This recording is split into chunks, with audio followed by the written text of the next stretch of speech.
Good evening, y'all. Welcome to the Art of War crossover series of Popular Liberty and Mind Your Business with Jon Hartmann.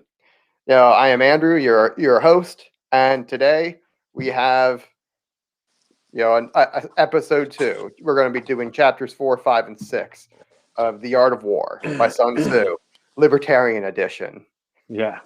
Where you don't fight and you kind of surrender at the outset, and you say pacifism is the right way to go. The enemy has declared war, and it's incumbent upon you to not fight back. So I because that would be aggression, and that you can't have that. It's not good.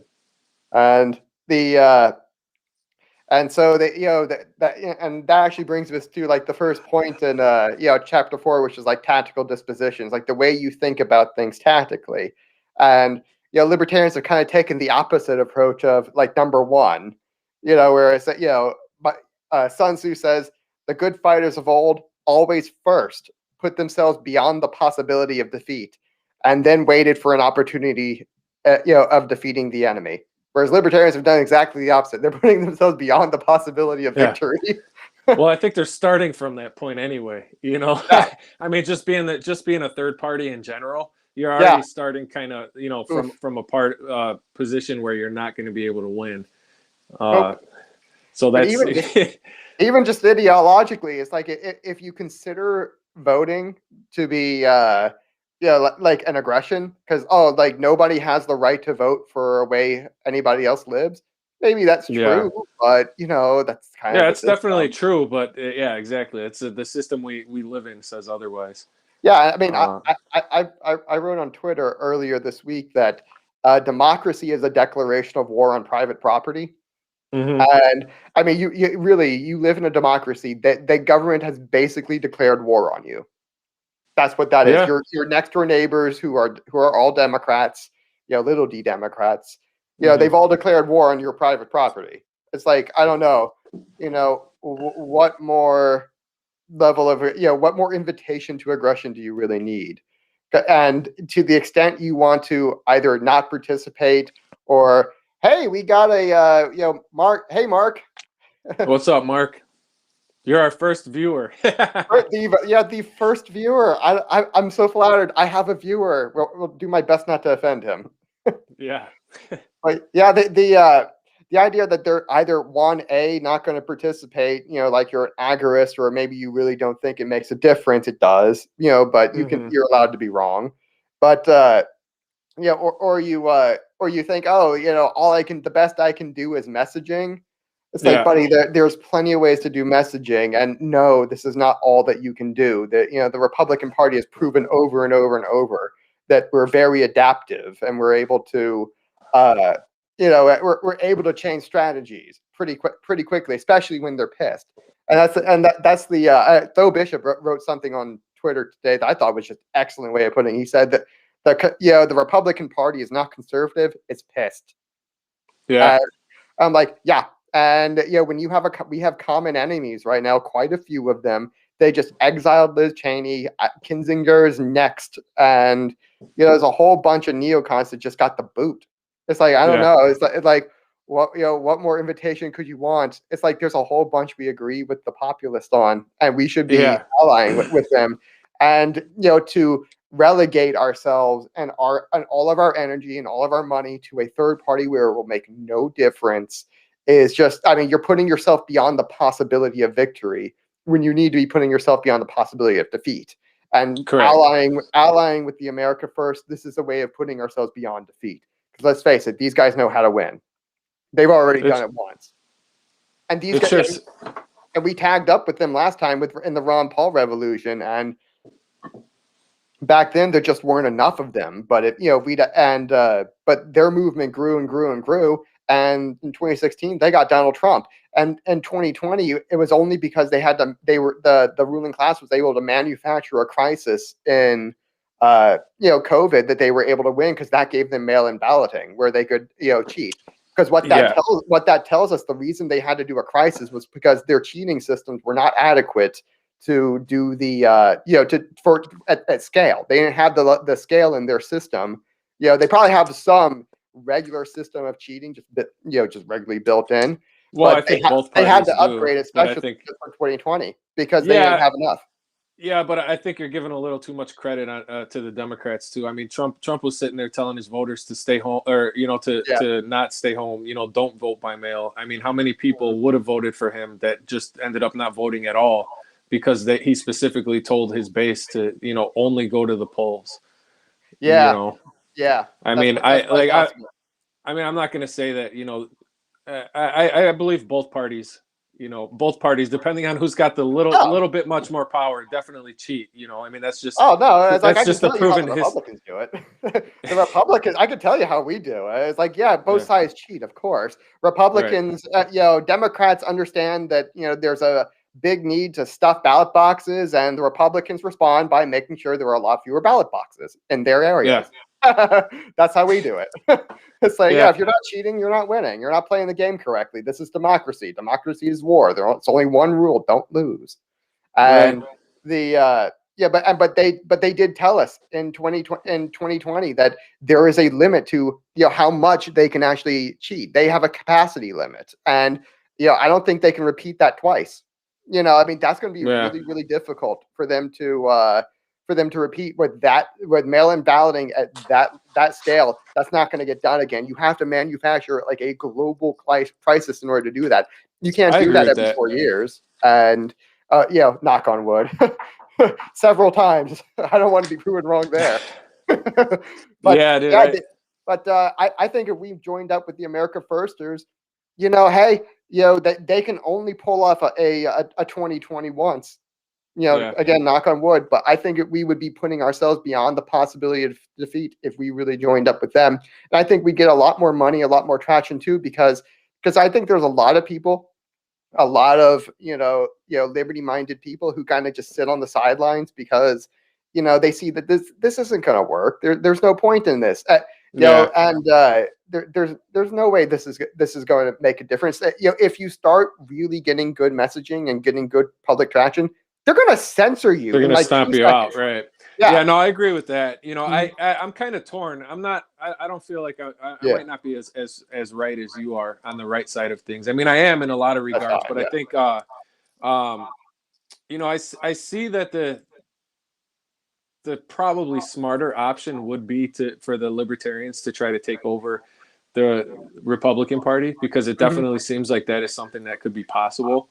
At least maybe not even take over the Republican Party, but definitely kind of, try to gain some influence within the Republican Party. Go ahead.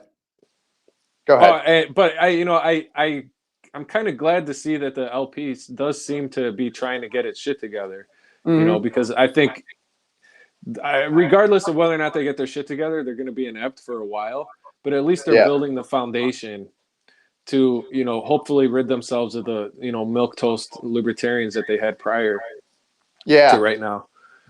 But I think that the what you were saying about taking over the GOP, I don't think you need to take over the GOP. I think you just need to pick a winning coalition and you win. Exactly. That's the beauty of the kind of the Big Ten system is you have like 4 or 5 groups within the Republican Party who don't really agree with each other on much. But they agree like, okay, there's these few things that we all kind of agree on, and we don't really disagree on much. And we're just going to go in and get our own things done, and we're all going to support each other for our you support my thing, I'll support your thing, and and it's easy like that. And there's a whole bunch we could do. Like you don't, and a lot of times, like I block walked, I knocked on close to 1,000 doors in 2020, and.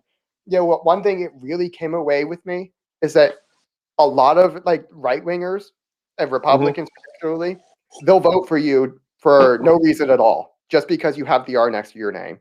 It's like you don't even need to convince them. You don't need to. Well, I think that's how most either party's like that. There's people that it's just D or R is good enough for them. They don't need to know where you stand on anything. It's just you're not that guy, so I'll vote for you for sure. And it's like you don't need to win hearts and minds for them to give you power. And once you have power, that's all that matters.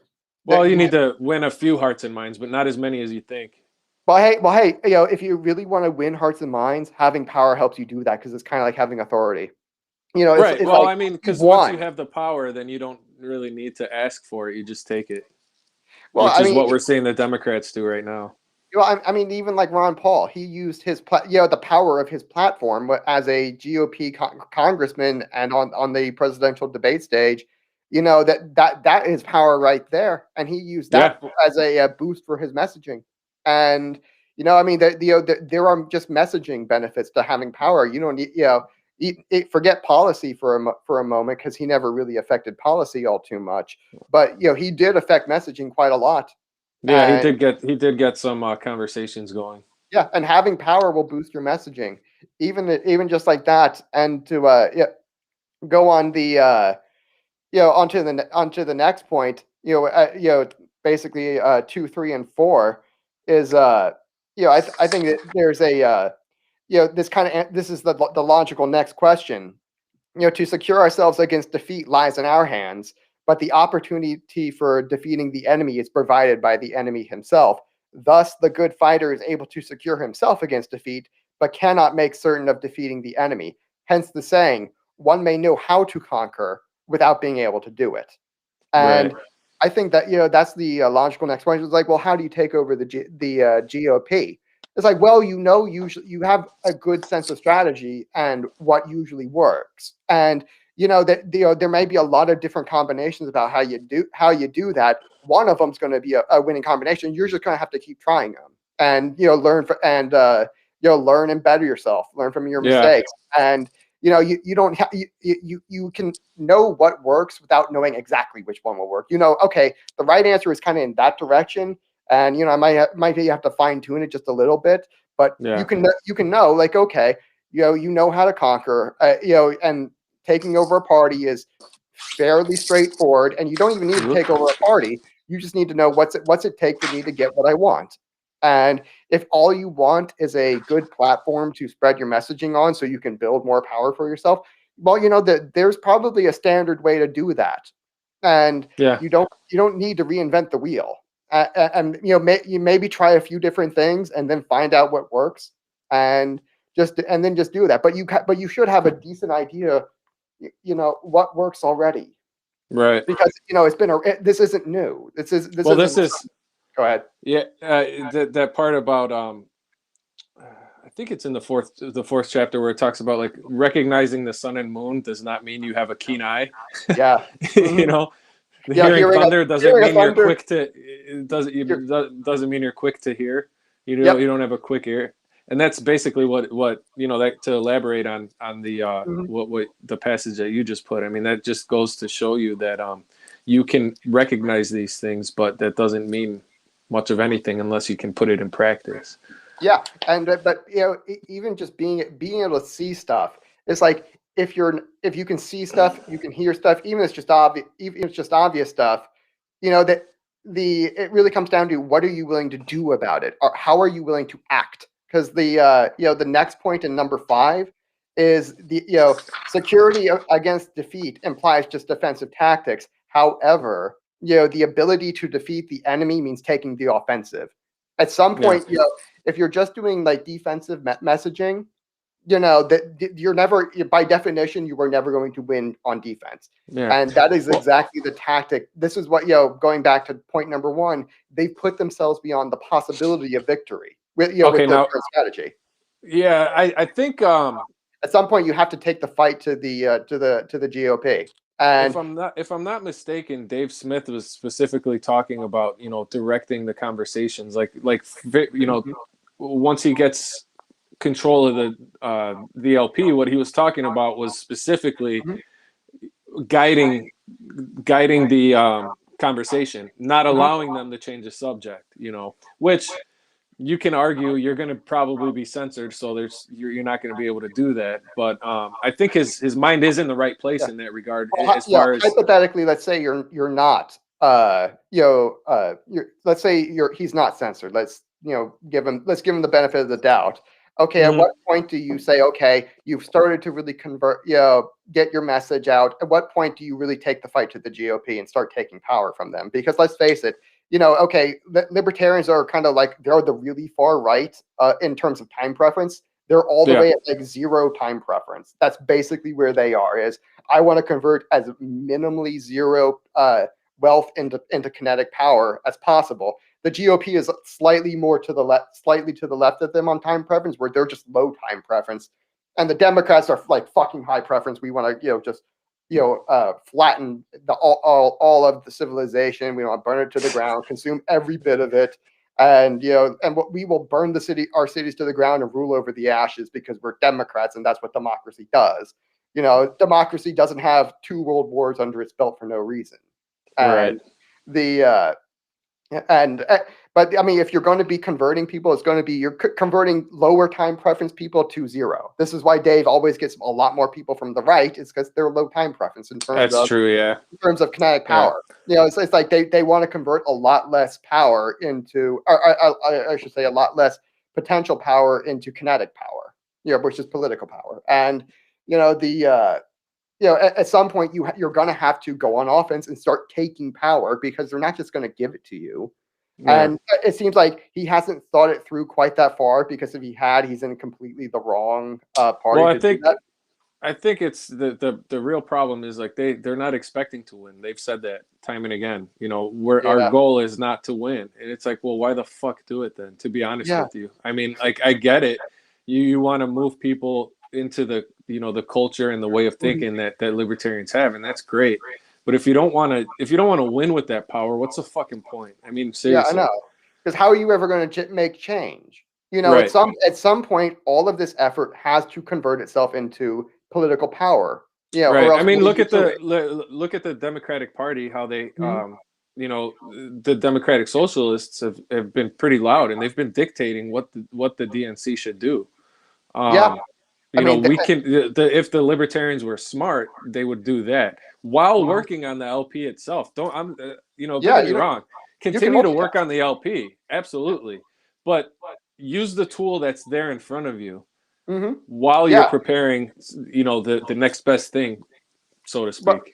Well, I mean, you can say, hey, I'm working on step 1, and just say, hey, step 2 is where we're going, but right now let's just make sure we get step 1 down. Right. And then that makes sense. But he's kind of said, no, we're never going to step 2. This, step 1 is the end of it. I'm like, come on, what the heck? That's my biggest fucking problem. It's like, well, what am I giving my energy to this shit for? And what am I giving my money to? Like, how? It's like, but no one, people work hard for their money, and you're telling them that it's never going to make a difference. That's exactly what flat out saying it, right? Yeah, it's not like he's keeping that part quiet. I mean, they're saying the quiet part out loud is that they never intend to really convert this into power. All this energy they're doing is just going to be, we're going to win hearts and minds and then go home. All right. Now, despite all of this, I really would like to see Dave Smith running as president and Michael Malice as like the press secretary or something. That would be fucking ridiculous. Yes. I would love that. I would love to see that. So I'm not like shitting on them. Like I really do like Dave Smith a lot. He's had a lot of influence on me. Me too. But you only get so far, and then you need to kind of try to figure something else out. And The Art of War is definitely that something else. Yeah, I mean, and the enemy has declared war on you. But going back to like these first 5 points, the enemies are also giving us like one opportunity after another to defeat them. It's like that. I mean, like there's no shortage of mistakes the enemy is making. If there was a time, to really strike at the enemy, it's now, because they're like, this is the weakest they've ever been. And this is the most critically damaged and powerless that the real enemies have ever been. And to the point that you have some, like some 2-bit Democrat socialists who are beating them from the left, and you have some populist America firsters who are beating them from the right. And it's like they're getting beaten on both sides. Both sides are having both sides of the ruling class are having their power taken away from them. It's like, if there's any time to strike, it's now. It's because they've made decades of serious critical strategic errors. And forget tactical errors out the wazoo. They've made strategic error after strategic error after strategic error. And this is the perfect time to strike at them. And and they're giving us all the opportunities we could ever ask for to defeat them. And I don't know that worst case scenario, that is like that. I can tell you the worst case scenario for libertarians right now is that the populists completely take over on the right and the socialists completely take over on the left, because those two groups are never going to give us, the kind of opportunities we're getting from this current crop. Yeah, definitely. But don't you see that Mm-hmm. where it's heading? I mean, that to me, that's where it's heading. Yeah, the extremes are going to be taking over both. Let's get on board with that. Let's get in on that while we still can, because we don't have to let the populists take everything. It's like, obviously we want to kick the entire crop of ruling class out. It's like none of them should be remaining. But we don't have to let the populists take everything. I mean, it'd be nice if we could keep 10, 20, 30%. And that's still pretty great within the Republican coalition, considering it's split like 6 ways. Right. And there's plenty we could do with that. There's a lot of good, particularly down at the state level. Federal politics, there's some institutional time preference there that's really, really overpowering. And that's always got, federal level is always going to be tough for making progress. State level, we can do shit. I'm sorry. We can do a lot of shit to our enemies. Yeah, there's a lot we can do there. There's unlimited potential, particularly with the anti-tax, which we'll get into in future episodes. Even in deep blue states, like I live in Chicago, and it's as blue as you get here, but even within a place like where I live, you can still do a lot at the local level. Because people, I think by and large, people are reasonable at the local level. Well, I mean, they're on local level municipalities.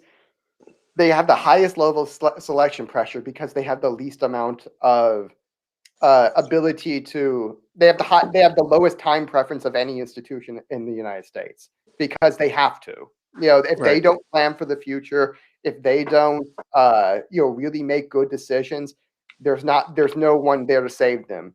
And the only exceptions are like your really, really, really big cities, where if they fail, if they make really bad decisions like Chicago does, the state legislature in Illinois is going to be there to bail them out, because they have that kind of power. That's the exception there. And so, which is really crazy. So, just a side note of Illinois. Pretty much, if you win Chicago, you win the state. It doesn't matter anywhere else. I mean, there's 102 counties here, and you don't even have to win all of them. Like like if you're running for governor, for instance. I remember not this past time around, but the second to last time, or no, actually it was three elections ago for a governor in Illinois. The Republican that was running won like 96 counties out of the 102 or 106 or whatever, and lost. Oh God! Because of Chicago. I mean, that's what it is. So for a state like Illinois, I mean, it's really fucked. But I mean, you still can, even given that at the local level, you're still able to do a lot more than what a lot of these people are trying to do on the federal level. Yeah. Well, I mean, it's force over distance. that's the fourth law of archotropism: is power is force over distance. And the further you get away from these capitals and these big cities, the less less influence the state has, because it costs money to project power out that far, and they can't just write a law and enforce and declare it. I mean, and just immediately have power there. You have to actually have people out there on the ground who can enforce the state government's will. And if they don't do that, well, okay, tough luck. That's nice. Then their laws might as well be letters to Santa.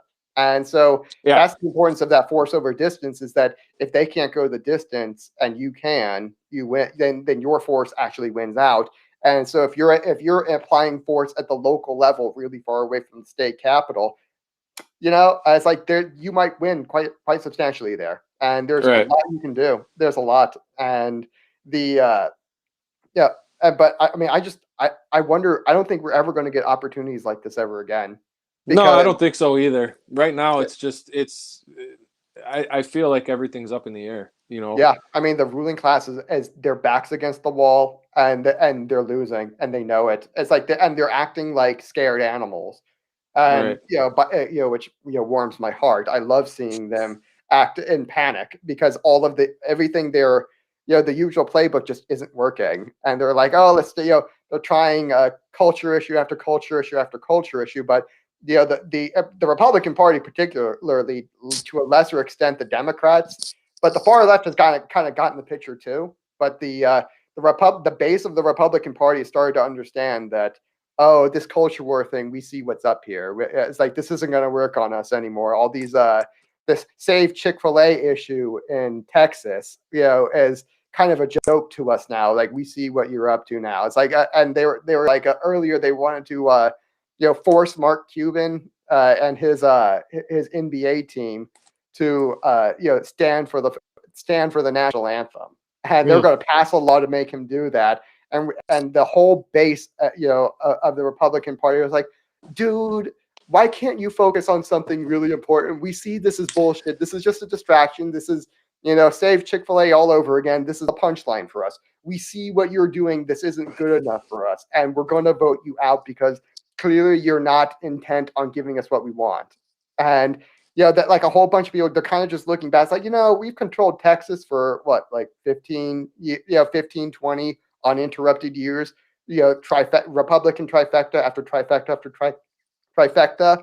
It's like, we've kind of come to the conclusion, okay, it's the leaders of the party that really have a problem. It seems like the rank and file has all the will they would ever need to get everything done. And yet nothing gets done because the leaders of our party just don't want it to. And they have no will at the top. And so we're going to start really, taking the axe to our leaders. And it's like, nope, gone, all of you. Sorry, you should have been a lot more aggressive in, pushing conservatism. And because I see this on the ground, even in like a kind of a bluer area like where I am, and that they're willing to, the willingness of the rank and file to really start taking the fight, to the Democrats and playing dirty. It's like there's overwhelming, I've never seen this kind of enthusiasm, from the right to play dirty, well, that's the thing. I was telling one of my friends a while ago, like a few months ago, about that in particular, like in regards to the conservatives that are finally starting to fight back. I mean, typically conservatives just want you to leave them the fuck alone. Yeah. I mean, to be honest with you, that's what they want. They don't want the bullshit. Everything that they do is, it's reactionary. They're fighting back against the left, pushing things for everybody. And I think that one of the biggest problems is that people actually don't understand that fact. People that aren't conservative or Republican, they see it as, oh, well, they're racist, sexist, whatever. No, that's not what it is. That's nothing to do they with just it. Don't want you to force. They don't give a fuck what you do. Just don't force them to do it. It's that simple. If you leave them alone. But the left, that's not good enough for them. They don't want to leave people alone. They're not happy with people being left alone. They want to fucking micromanage your whole life, and they want you to. They want to force you to do what they want to do. So now what we're seeing is the right is finally being like, you know what? Fuck this. If we don't do it now, we're never going to do it. Which I can't really blame them for, to be honest with you. I mean, I see, like we have this kind of, libertarians have this kind of meme that, a conservative is a progressive 10 years ago. It's like, that's become a meme on all of my conservative pages that, it's like I'm seeing like the Republicans beat the libertarians to the punchline about on that. Where it's like, I've seen memes where, there was a meme I saw the other day. It's like, Republicans in 2040. It's like, he only has one tranny in his cabinet or something like that. And, like stuff like, it's like I've seen, I saw that meme in Republican circles before I saw, in libertarian circles. Like they're beating, like they've got this situation down. They understand the deal now. And they're like, fuck this. It's like, and every time I come out with like a more, much more radical, much more aggressive, idea, I get like after like after like after like, and like they're down for a fight, and it sure seems like it. But what is really interesting to me is because we talked about it earlier, that this idea that to lift an autumn hair is no sign of great strength, to see the sun and moon is no sign of sharp sight, to hear the noise of thunder is no sign of a quick ear. what the ancients called a clever fighter is one who is one who not only wins but excels in winning with ease. It's like, if this isn't the antithesis of the Republican leaders, I don't know what is. It's like they struggle and struggle and struggle to win, and they do don't. they? Or is it that they just are content with living? Because there's not a fire under their ass. There's not a fire under their ass to do anything. Well, it's like it kind of goes back to what it is they have no sight. It's like they can't see, they can't hear the thunder, they can't see the sun, and they have no backbone to lift anything with. And like, how did these guys get in charge? It's like, what's funny to me. Mm-hmm. I'm sorry. This just you got me thinking about this stuff. Is like the Trump base, a lot of them were ex-Democrats, like baby boomer. Like I can't tell you how many people in Chicago that were like union people, police, firemen, building trades unions. I mean, aside from like the teachers union, there was a lot of union members that were white middle class people that ended up voting for Trump. And I think that's got to be nationwide, right? So I think what's going on is that a lot of the newer Republicans were old Democrats, so they're using the Democrat strategy to get these Republicans, their new leaders, coming into the Republican Party. They're using. You see what I mean? Mm-hmm. They're like, wait, this isn't how we do this shit. Yeah, like this is not how we win. Get the fuck out of here, and we're gonna get the guy that's gonna win for us. And I think that's an excellent point. I'd never even thought about that, but you're correct. And this kind of goes with my thesis that it's that in terms of time preference for power and time preference for production. The most productive, the most successful of both sides are always in the middle, because they can see both sides. I'm thinking all these former Democrats who are coming over, and they understand the system is fight dirty and cheat. And, it's like, this is a mad scramble for power. This is a fucking civil war. Politics is warfare. And democracy is a direct declaration of war on private property. And they get this. It's like, and I think you're absolutely right. The fact they came from the left and they see that this is actually how you win. That, like, this is the because I mean, you'll notice like the like your Fuentes coalition or whatever, like the America Firsters, they have an appetite for power. Yeah, see, I don't really know too much about them, so I'll take your word for it. Well, in terms of the Republicans kind of have a standard model of we want to limit the government, we want to have minimal action, free markets, laissez-faire, all that. There's this new coalition of Republicans.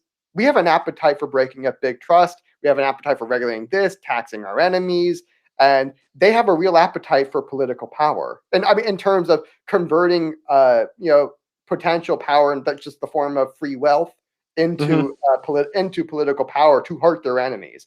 And that's something that's completely new. And I think that I think you just nailed it. The fact they came from the Democrat Party, whereas it's the most productive predators. I mean, you have the predatory producers on the right who are kind of your centrists. These are your center right guys, and then you have your on the left. It's the most productive predators. It kind of reverses a little bit. Yeah. And which one they are more. And I think we just invited a whole bunch of the more productive predators, from the left into our party, and that was kind of because the Democrats openly said, "Hey, we don't want to be the party of white America anymore, so we are just completely writing off the white middle class."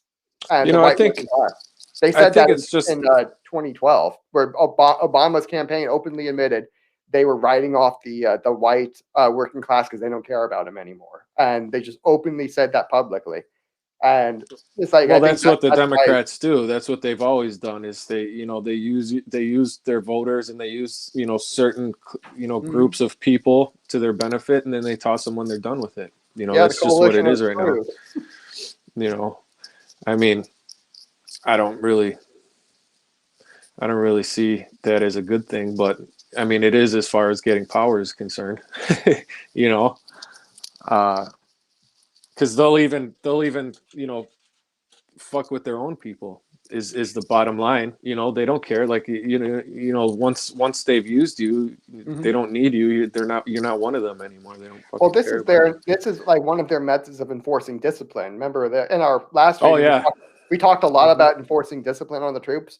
One of the ways they do that is making sure that they stay dependent. Like if you start to gain a little bit too much wealth, you start to gain a little bit too much liberty, they're going to take that from you. And they want to have a steady rate of oppression that kind of balances itself out to make sure that their base stays dependent. They have a permanent underclass that needs them for power.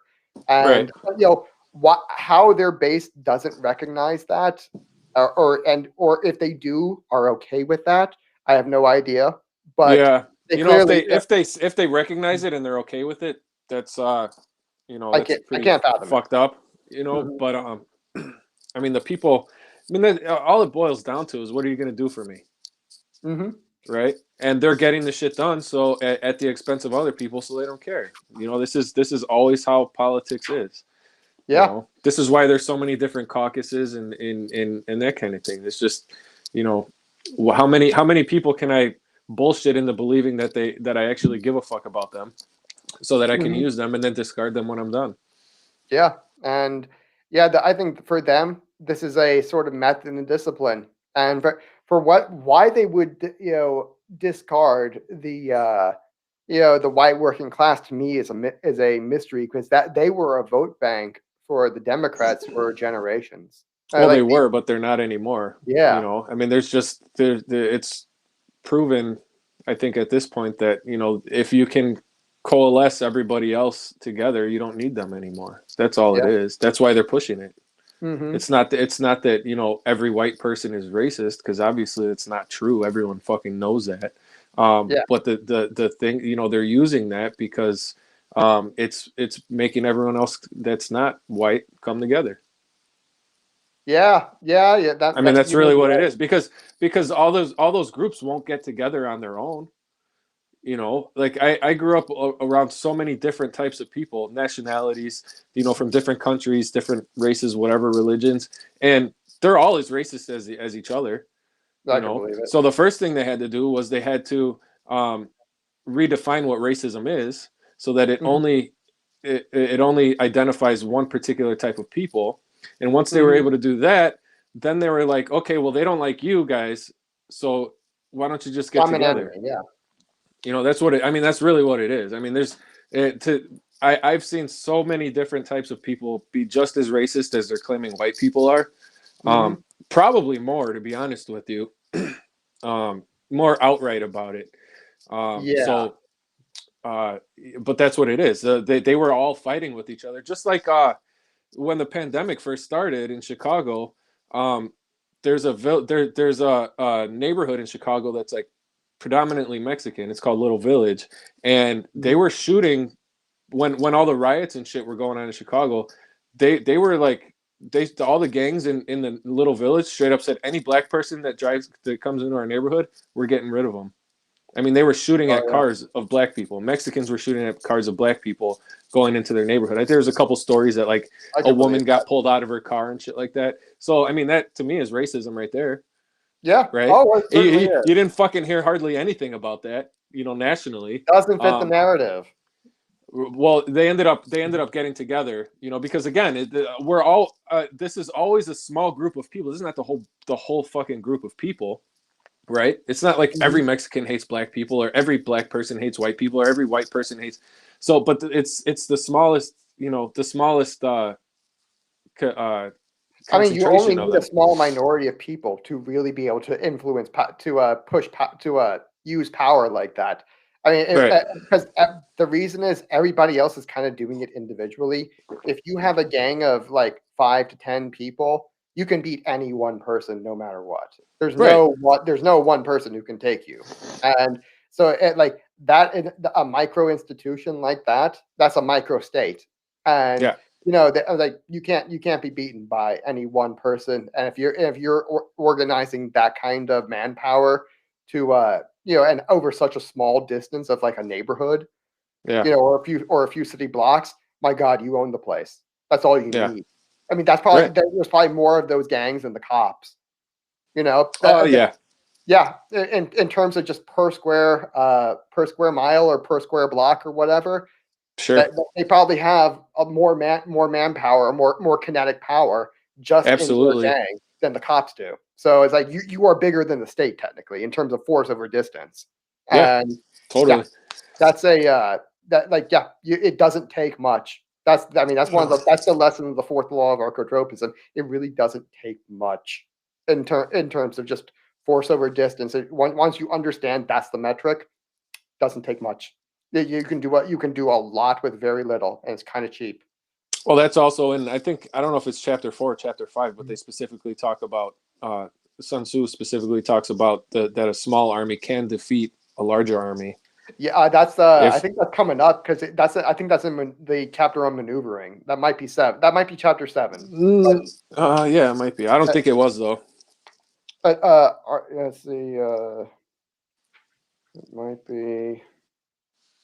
Yeah, because I know exactly the position you're talking. Let's go to chapter 5 because I think we've talked that.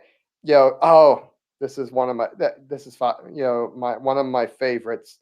That in all fighting, the direct method must be may be used for joining in battle, but indirect methods will be needed in order to secure victory. And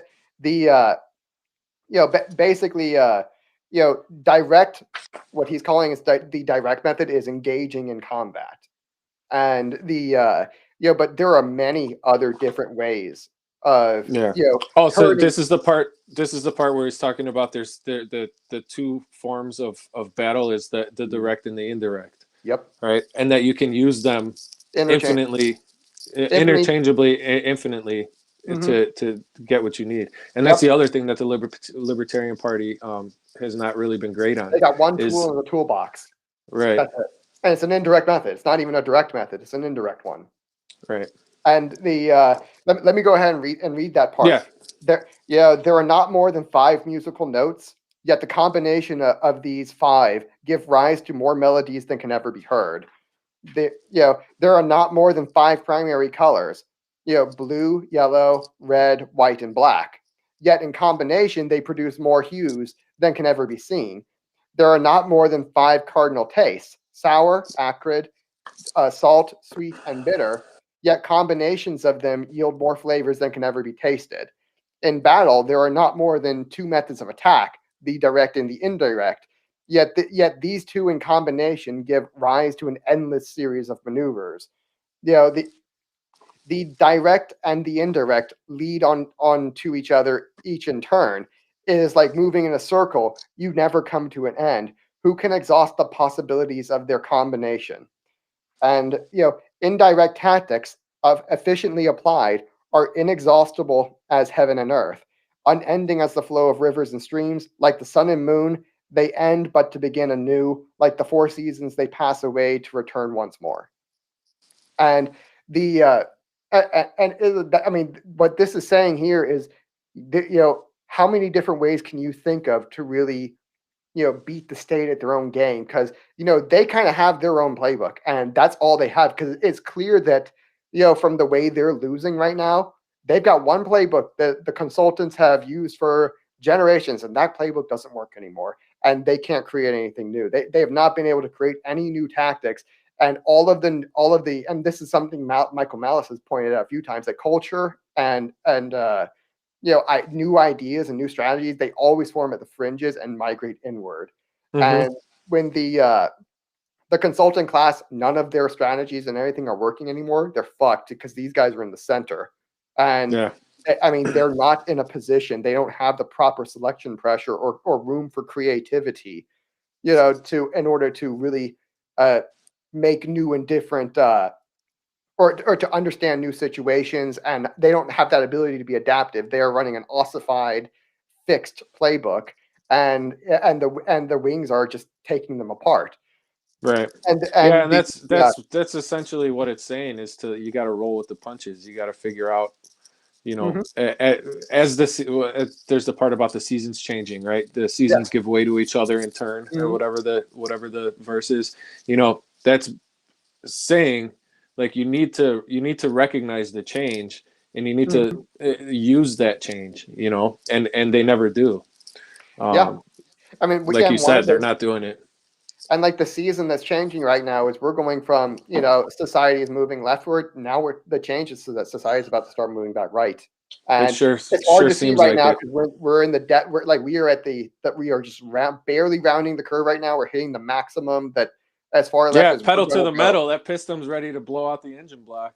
I know, You know. and but the yeah, a lot of these people, they're not recognizing the change, and the few that are, they're gonna do really really well because they're going to be so far ahead of the curve. And yeah, this is as far left as we're going to go for the next decade. Where we are right now, everything is further right from here for the foreseeable future. And Yeah. and that's a major adaptation that they're not making. And by the way, whenever the seasons change like that, you know, the tactics that work change with them. And I think that's, you know, going to be one of the major selling points of the right is now they're going to be taking a lot more higher time preference tactics, which, you know, work fairly well, especially given that we're in a democracy.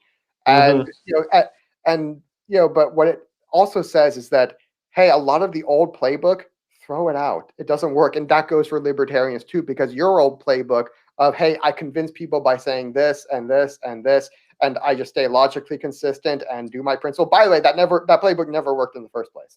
But No, the that's funny. yeah, You know, that, when you said that, what went off in my yeah. head was that meme where it's like, I just want, like, you know, my gay neighbors to, like, you know, hold, you know, guard their weed plants They with want to their guard their abortion AK-47s or clinics something. with yeah, they want to It's guard their like, yeah, abortion okay. clinics with AKs. I'm like, No. The one where it's I know. like, you know, yeah, I get it. That's my parody of it, because that's the Libertarian Party. It's like, oh, we support weed. I'm like, you guys support abortion.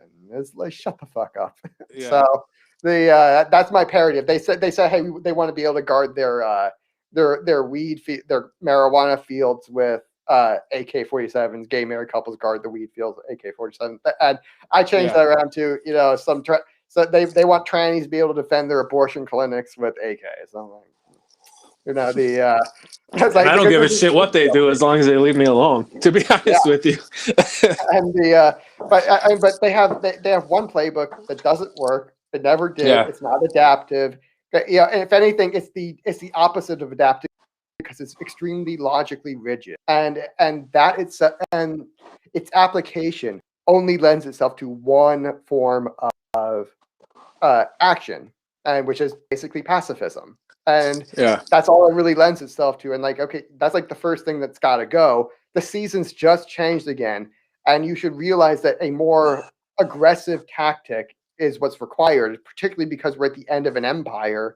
And which, by the way, in itself is another major change, because at the end of an empire, rules change, and because now we're going back towards and this is a much longer cycle, which is the cycle from oligarchy and oligarchy, monarchy, oligarchy, monarchy, oligarchy, monarchy, always goes back and forth. And we're, right now we've been in oligarchy for like well over a century, and really it was, like 2 or 3 centuries, 2.5 centuries, but like really visibly it's oligarchy. Like you could have made some decent argument that it was democracy in the first 100 or so years.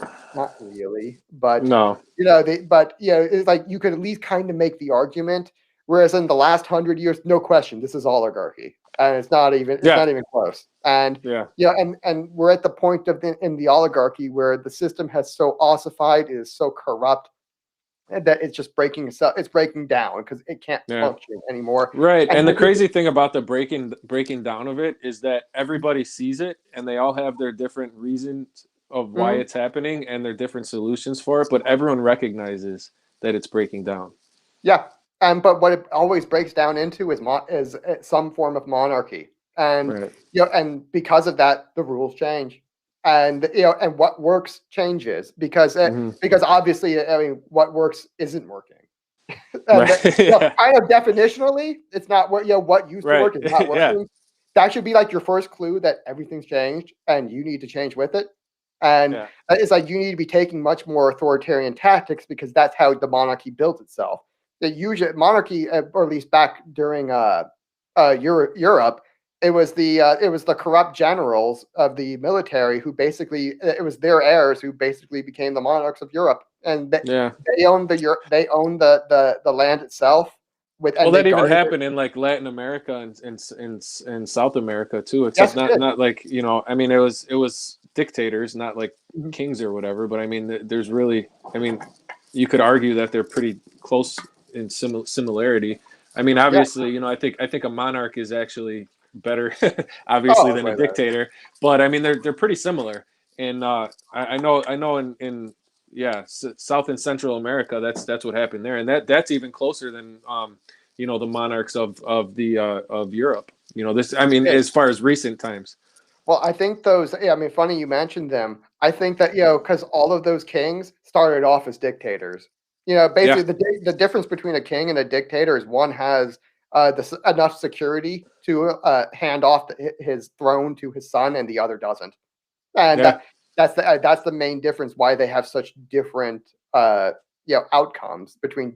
And I think, and what happened in Europe was, as the Holy Roman Empire, you know, remember, force over distance. And they weren't able to exert force over distance anymore because they were too corrupt, too broke, too poor, too debt-ridden, too culturally inadhesive, and, you know, they just couldn't execute force over distance anymore. So the dictators, or the generals, basically became de facto kings, and that put there was nobody in the region that could challenge them because they had their military with them. Back then, you swore, if you were a Roman soldier, you didn't swear allegiance to the to the republic. You swore it to the general himself, and the general's just like, no one's here to challenge me. I'm all by myself, and guess what? I can tell. I'm the ruler now. I am king, and this is your new prince. Say hi, kiss the ring, and bingo. And like, they kind of grifted their way to the top because, let's face it, they didn't win that many battles. At this point, they weren't winning battles anymore. You know, remember how Trump's like, we never win anymore. Like, Rome was in the same place. They never won anymore. And the generals were kind of like, yeah, we're not winning anything. And how about I just plop down here and set up shop and just rule? And how about that? And then the Roman Empire kind of receded, leaving them all by themselves. And that's how we got monarchy. And and so that was the and I think once the American, Pax Americana is over and the American Empire really recedes, I think you'll see a lot of these dictators actually start to become hereditary kings. It's like not in a they probably won't be like official like that, but they'll affect somehow they're going to manage to be hereditary in a sense. I'm not quite sure how they're going to do it, but it would certainly make it's going to make a lot of sense that they're going to be I think, but if you start seeing them make a lot of really good decisions for their countries, that like low time preference, if they start really demonstrating low time preference, I think that's the best argument they're going to be able to make for hand it over to my son because I taught him everything I know. And I actually think a lot of them will manage to pull it off, and that's going to be one of those telltale signs. And we're only going to see that in probably over the next 20 or 30 years, but that's what's coming. And again, that right there is a change because the seasons change, and you know what? All of a sudden, the empire isn't there, or suzerainty. We're really technically a suzerainty, but the American empire isn't there anymore to exert force. You're kind of on your own, and you can do whatever you can do whatever you want. And if you want to make a really low time preference decision that's good for your nation, go right on ahead. The Americans aren't here to. Americans might complain because we kind of like it when you screw yourselves for our advantage. But if you're not there anymore, whatever. And that's one of those things where the tactics change, the seasons change, and the tactics change with them. If the libertarian movement isn't willing to recognize that everything's changed and change with it, and change your tactics to one actually seize power in a high time preference method, and then start turning that on your enemies to take theirs from them, and then lowering your time preference as you consolidate power. It's like this is the new system. That's the new strategy. That's a 1, 2, 3 high level of it. And see, there are many different combinations of high time preference and low time preference tactics that you can use.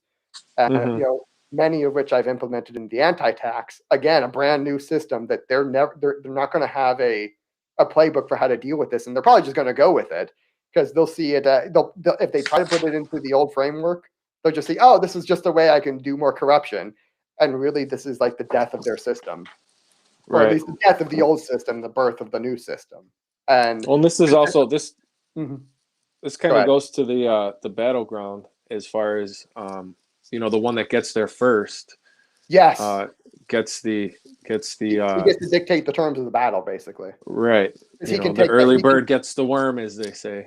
And he can take the he says in the next chapter, it's like, hey, he's saying, hey, what's the preferred ground that you want to take? Obviously, you prefer high ground to low ground. Obviously, you prefer having the hill on your right and rear, as opposed to like your left and face, because then if it's on your right and rear, then you always have safety in your background and danger in your foreground, which is exactly the way you want it, ideally. Right. And if you get there first, you get to have it. And so they're not going to be, I just lost the point I was going to make with that. What was the point you were going to make? Just the high ground and the low ground, and that you need to. Oh yes, you get there if you take the first mover advantage. Right. It's like you get to be the one setting the terms. I think, right. I think it's what he's saying is like when again, I have a couple different copies, so they're all kind of jumbled up in my head. But go ahead. The person, the army that gets to the battleground first has the advantage because they're able to prepare, they're able to set the terms. The person that gets there second is the one that has to they're hurried, they're not probably very they don't get to rest. Put together, they don't get to rest. They're kind of going straight into it, where the other guy's been sitting there waiting for him. It goes further to say something along the lines of, being like water. I think that's also in the 6th chapter. Being like water, like the when it seeks level, it seeks level. If it's on a slope, it seeks level ground. As it starts moving, if it's on a slope, that's going to roll down and it's going to use the momentum and it's going to push boulders and it's going to push whatever's in its way. In order to it gathers energy. Yeah, exactly. So that's kind of, and he mentioned that too, like, hey, if you can be the one who's has time to chop down trees and then roll them down the mountain at your enemy, that's like, that's imagine be walking by with your army and all of a sudden there's just like giant tree like just rolling down. And it's like, oh my god, what do you do? The crazy thing right now is like there's trees rolling from fucking everywhere, Yeah. And like you can be the one doing that or you can be on the receiving end of it. Take your pick. Right. And it's so obvious everything that's changing and everything the way this is going right now. It's like we have to be seizing the first mover advantage. You got to strike the iron while it's hot, Right.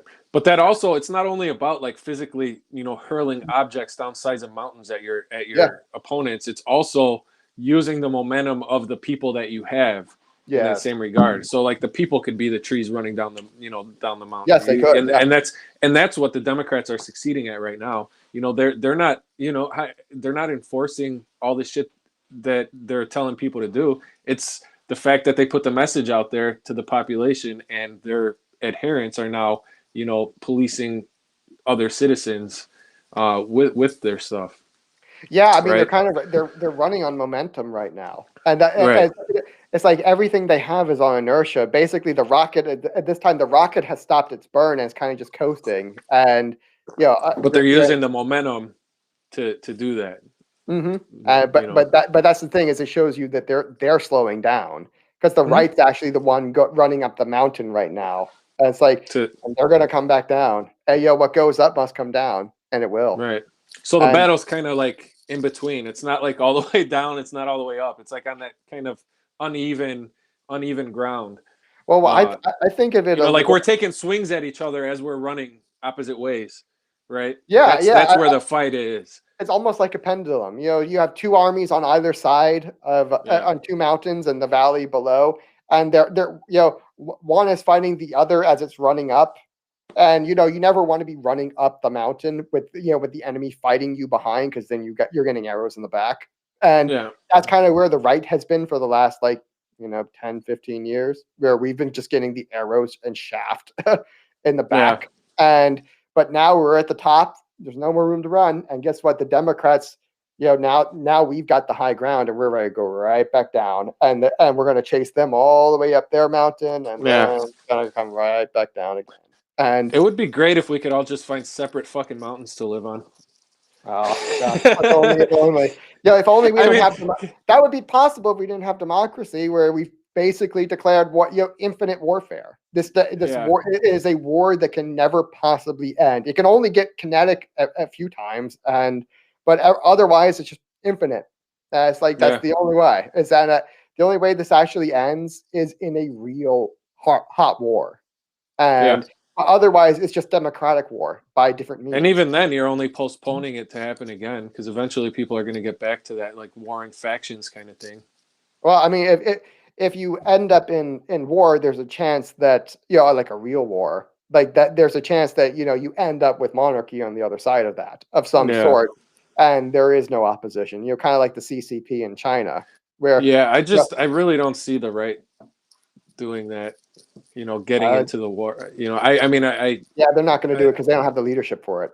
Right. It's like that was why the right didn't start really shooting at the government. You think, the right has all the guns. It's like, well, they have none of the leaders to tell them to fire the guns. If they had one leader to say, I am not enforcing any of these, screw your laws, and and I'm giving my people the authorization to shoot you if you try to come in and enforce them, you would have had you would have had the right dropping bodies left and right.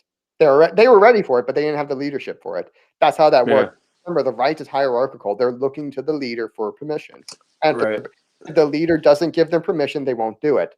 Whereas the left, they don't quite have the same kind of hierarchy. They do have a leadership hierarchy. Well, no, I think in the left, like they might have the leadership hierarchy, but I think what happens with the left is that they take cues from their constituents, and then be like, okay, enough people are saying, or this is the loudest message we're getting right now. If I want to stay in where I'm at, I'm gonna roll with it. Yeah, I think you're right. They have a little bit more of a back and forth feedback cycle. Yeah, where I think the sovereign on the left, I think the sovereign, so like the general, is the masses, is the people. It's not. Yeah, it's like the leaders lead from behind. You know what I mean? They lead from behind the army, which works. Yeah, I mean, it goes against what Sun Tzu says, but it's currently working for us here. From the less general's point of view, is that okay? I have an army between me and all the danger.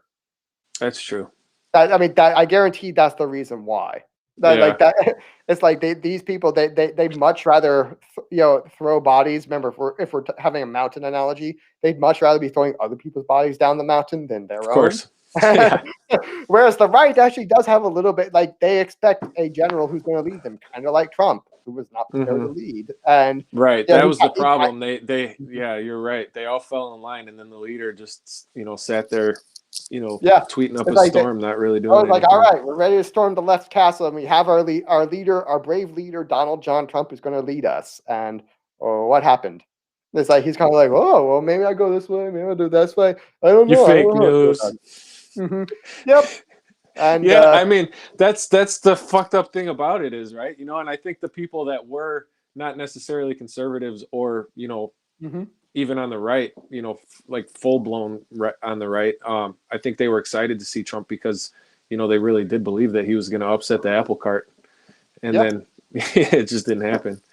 Well, it was like, hey, it was the first time we ever got just a normal person in there. It's like the first time in Americans' history we actually got a normal, non-ruling class member in there. It's like, what happens? And it's like, he was a billionaire, so he wasn't exactly normal, but I see what you're saying. Yeah.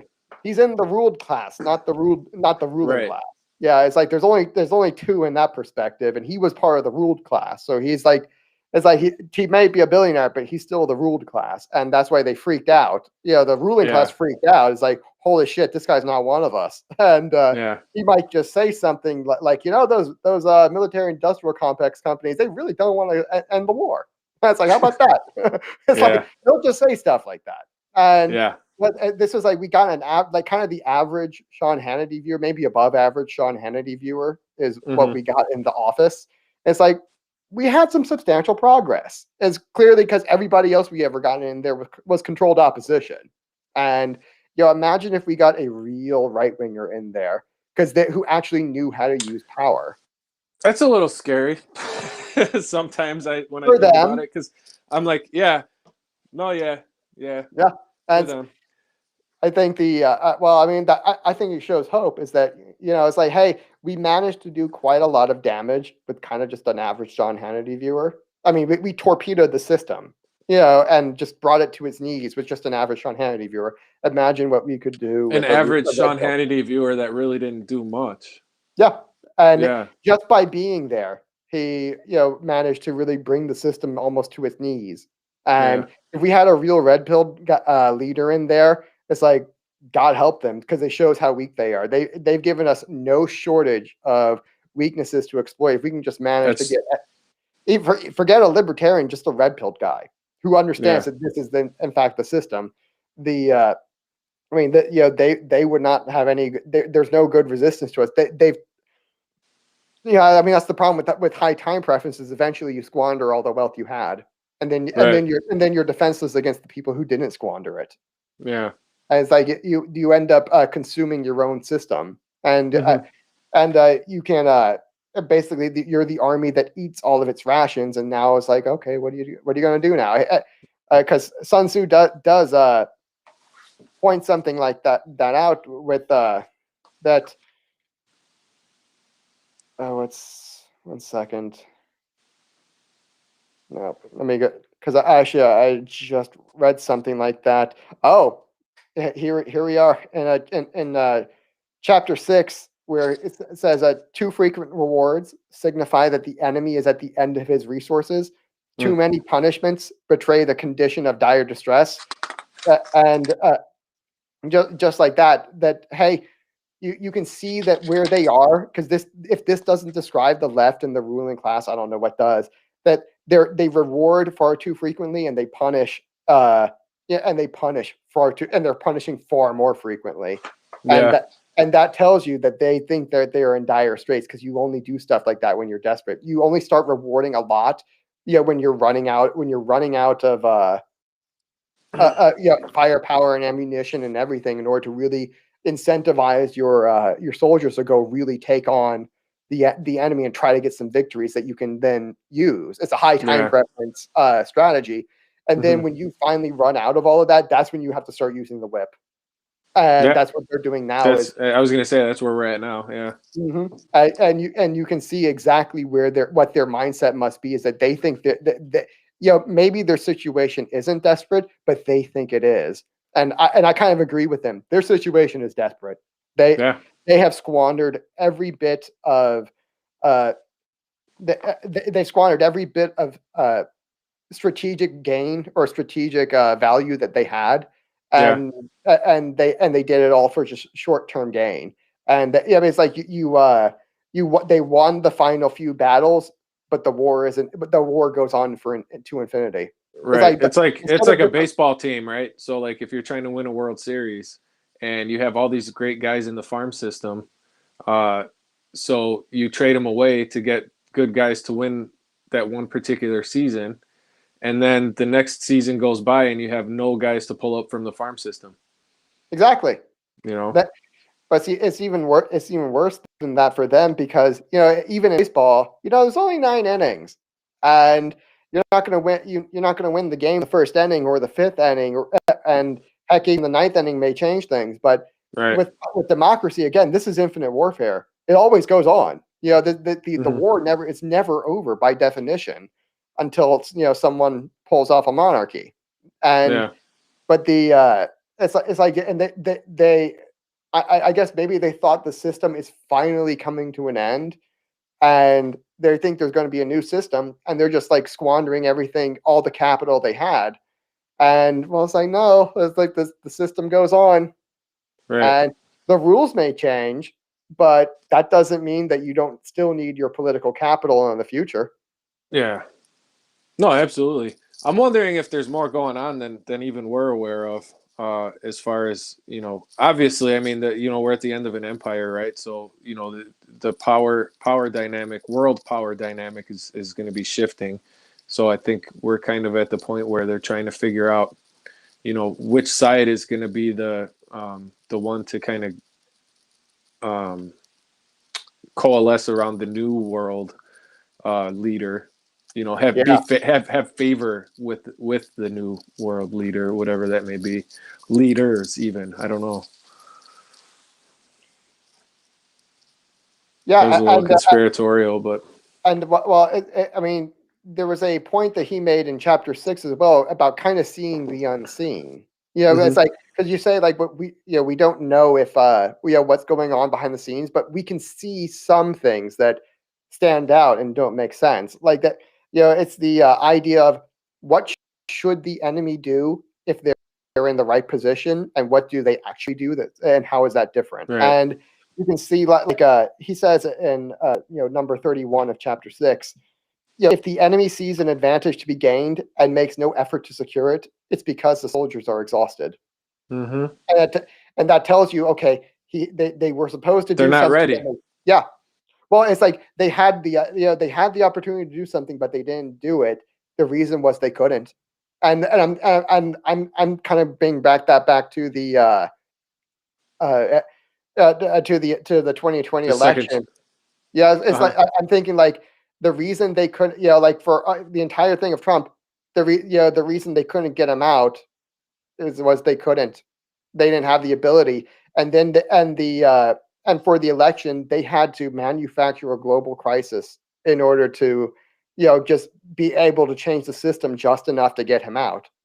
And I wouldn't say manufacture a global crisis, but definitely use it. Definitely, below it.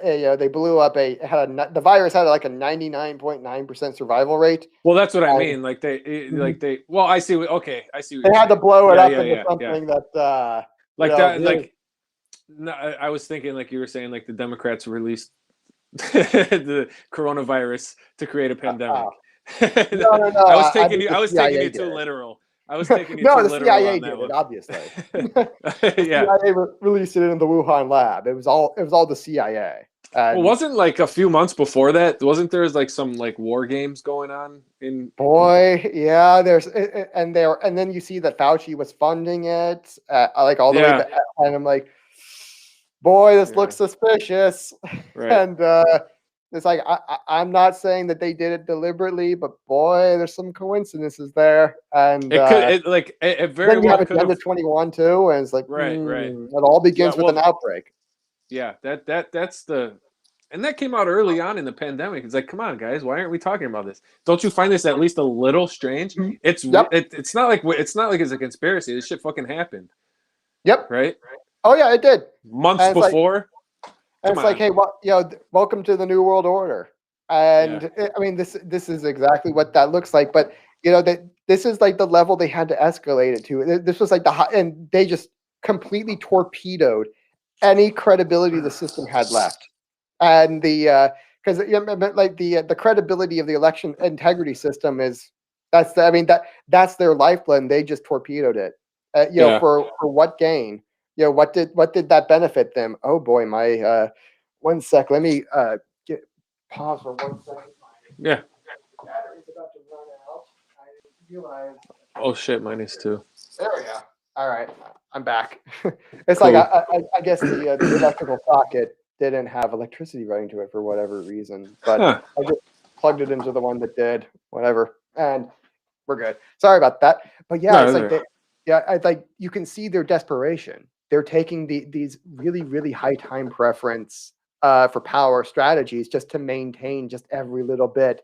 And I think they got to know that this is all just going to come crashing down on them, and they're just trying to delay the inevitable at this point. Yeah. And Or trying to throw a Hail Mary and change the direction totally. Yeah, it's one or the other. It's desperation is at the center of it, but they're either trying, it shows for I sure could see it go. They think their situation is dire. It may be a Hail Mary. It may also be, hey, but we're just delaying the inevitable. And I think they know it's that's what I'm saying. Yeah, that's what I'm saying. Is that they have the desperation. They're trying to make things work to potentially change course, but that's more of a Hail Mary than just accepting the fact that okay, our time is done. And okay, yeah. And he says in 24, because here's another thing that kind of just lines right up with that. Humble words and increased preparations are a sign that the enemy is about to advance. That a strong enemy looks humble, and worse is that violent language and driving forward as if to attack are signs that he will retreat. Mm-hmm. And they've kind of just declared war on terrorism for right wingers. I'm like, this is not going to end well for you. It's like, because this is like the these are the violent words before the retreat. I think that's what we're looking at here, is that they're saying, oh, we're going to use this war on terror apparatus against the right. I think it's just the opposite. Is they know they don't have the power to do that anymore, and this weapon is about to get turned on them, and they're gonna be in full retreat, in come 2022. Because all the by the way, another wonderful way the Republicans cheat is with gerrymandering and redistricting. By the way, both sides do that. But I was going to say here it's the Democrats that do it all day. Whoever has power does it, and but the fact we have 24 trifectas and more and way more than that divided governments, the Republicans control the legislature, which has entire authority, sole authority to do that, and. I think we're going to be so wonderfully ruthless in the way that we do this gerrymandering this time around. Mm-hmm. And come 2022, it's going to be a bloodbath. It's going to be a complete bloodbath for them. The Democrats are going to be in full retreat, and not only is it going to be a bloodbath for the Democrats, but for the ruling class right wingers. It's like you're going to see them lose one primary after another, and you're going to get real hardcore populist leadership coming in from the right that knows. Yeah, we're going to get like how AOC came in. We're going to get the right version of AOC. We'll get plenty of those, but there's also, I think that there's going to be a regime change in the Republican Party too, because they're kind of already signaling it. With McCarthy. McCarthy and the others, they're recognizing the writing on the wall. She's a scapegoat. That's what she is. She's a scapegoat. They're scared. That is what fear looks like. If they thought their position was strong, they wouldn't be going along with who the insurgents are. It's like they're like, no, we really do agree with the insurgents. Don't take our power away from us. Right. Just like what Nancy Pelosi did on the other side. Yeah, exactly. But except that with her, the radicals won because she's out in 2022. Right. Or at least, she agreed to it. Let's see if she lives up to her end of the bargain. I don't know that she will, but she did agree that in 2020 that this would be her last term as speaker, and that she would give it up to somebody else, because the radicals insisted that was the deal. That, hey, we're not going to vote for you if you don't promise that this is your last term as speaker. And they took that from, because they had enough power to do it then. They had at least 9 or 10 votes in the House. Then that was all they needed, because she had like a margin of like 5. And she couldn't afford to lose even one of them. And so that's the end of Pelosi. We've already had one effective regime change. And I think the Republicans on the right, they see the writing on the wall, and their leadership is like, okay, we better start throwing the base some red meat, or we're going to get our power taken away. Because you remember what we did to Eric Cantor, the former majority leader in the House back in like 2012. He lost the primary. He was the majority leader. In a sudden upset, whereas like some no-name college professor went from like 10% of the vote to like 60 in the very last week, because they're all like, no, fuck this Cantor guy. He's not one of us. And they're all afraid that something like that's going to happen to them. And I guarantee McCarthy. Well, it is. It is going to happen to them. Oh You yeah, know? you're going to get some real populist cowboys from the right who are going to be coming in and trying to take that power away. And the new I ones actually that, wrote something about that on Substack, like, you know, that in particular, how, like, you know, the power is going to be coming from the right, and that, you know, they're going to be taking over the party, yeah, and the country. oh yeah, like that they don't. It's like they don't look confident, and No. I think that about does it for. Yeah, I think that about Chapter does it for chapter 6. 6, for 4, 5, and 6. Yeah, This was you got great. it, bro. Yeah, that was fun. We'll get the last Looking four forward to it. for next time around. I think we'll do a slight review of 6 because, like we were saying before this started, that 6 is kind of like a preview for 7. Yeah, like leads up to it. Yeah, Sets we the probably should have groundwork. done 4 this time around, but I think we'll do like a minor review next time, starting with chapter 6 and just go all the way to the end of the book because this thing's only 11 chapters. Yeah, sounds good to me, dude. Dude, this was great, John. I Yes, love these. sir. Yeah, me too. It's fun. All right, take care there, buddy.